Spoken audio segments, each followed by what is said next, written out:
나는 경제적으로 넉넉하지 못하고 적당히 화목한 집안의 막내딸로 태어났다. 그리고 내성적인 성격 탓에 남의 눈치를 많이 보고 자신감도 부족했지만 타인의 관심과 사랑을 받고 싶은 소심한 내적 관종이었다. 그래서 어릴 적부터 주위의 시선과 평가를 의식하며 말 잘 듣는 착한 아이 코스프레를 하기 시작했다. 다행히 사람들은 이런 내 모습을 좋아해 주었고 나 역시 그 역할에 점점 익숙해졌다. 하지만 정작 나에게는 크게 관심을 갖지 않고 지낸 탓에 고3 수능을 앞두고 현타를 세게 맞게 되었다. 대학이라는 곳을 가기 위해 교실 한편에 쌓여있는 학과와 전공 안내책을 하나씩 보고 있는데 그 많은 학과들 중 내가 하고 싶고 배우고 싶은 것이 하나도 없었다. 당황스러웠다. 나는 내 인생의 주인으로서 내가 어떤 사람이 되고 싶고 어떤 인생을 살고 싶은지 왜 충분히 고민하며 관심을 주지 못했을까?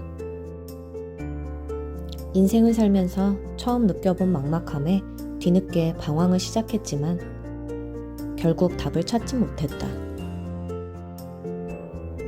나는 망한 수능 점수표를 손에 쥔 채 듣도 보도 못한 수도권에 있는 어느 대학교 학과에 들어갔다. 그리고 낭만도 없는 학교 생활을 하게 되었다. 그때는 마치 입기 싫은 옷을 입고 있고 싶지 않은 곳에 누군가 나를 툭 던져놓은 듯 버려진 기분이었다.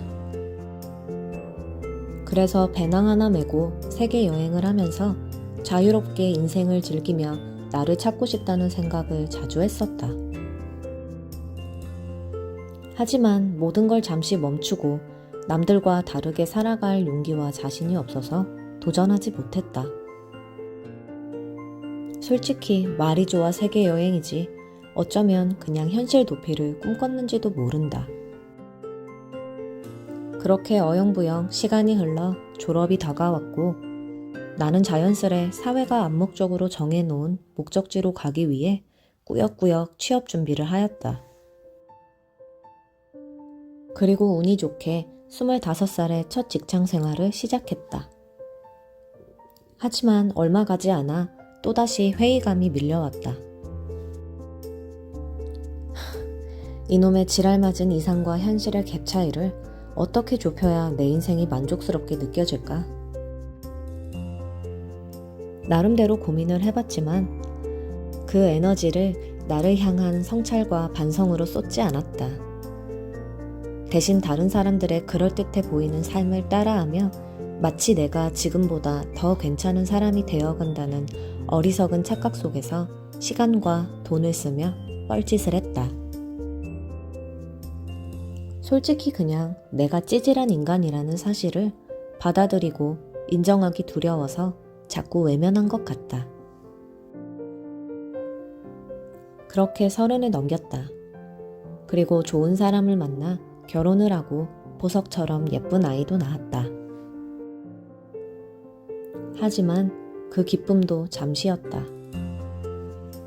1년이 넘는 시간 동안 독박 육아를 하며 24시간을 아이에 맞춰 생활하다 보니 먹고 자고 씻는 등의 기본적인 시간도 챙기지 못할 만큼 몸과 마음이 많이 지쳐 있었다. 그러다 우연히 거울을 보면 거짓골을 하고 있는 내가 안쓰럽다가도 점점 쓸모없는 사람이 되어가는 것만 같아 불안하고 우울했다. 한 번은 평소에 잘 하지도 않는 SNS를 괜히 들어갔다가 나 빼고 다 즐겁고 행복하게 사는 것만 같은 모습을 보고 상대적 박탈감과 열등감에 휩싸여 며칠 동안 괴로울 때도 있었다.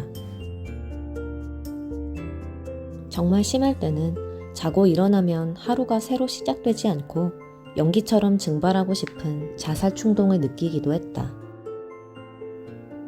다행히 나는 삶에 대한 의지가 아직 남아있었고 앞으로 남은 시간을 나답게 제대로 살아보기 위해 먼저 손 내밀어 기회를 주었다. 그 결과 지금은 누구보다 나를 많이 이해하고 사랑하며 사소한 것에도 감사할 줄 아는 건강한 마음을 갖게 되었다. 그 변화의 시작은 지금으로부터 1년 전 2022년 1월이었다.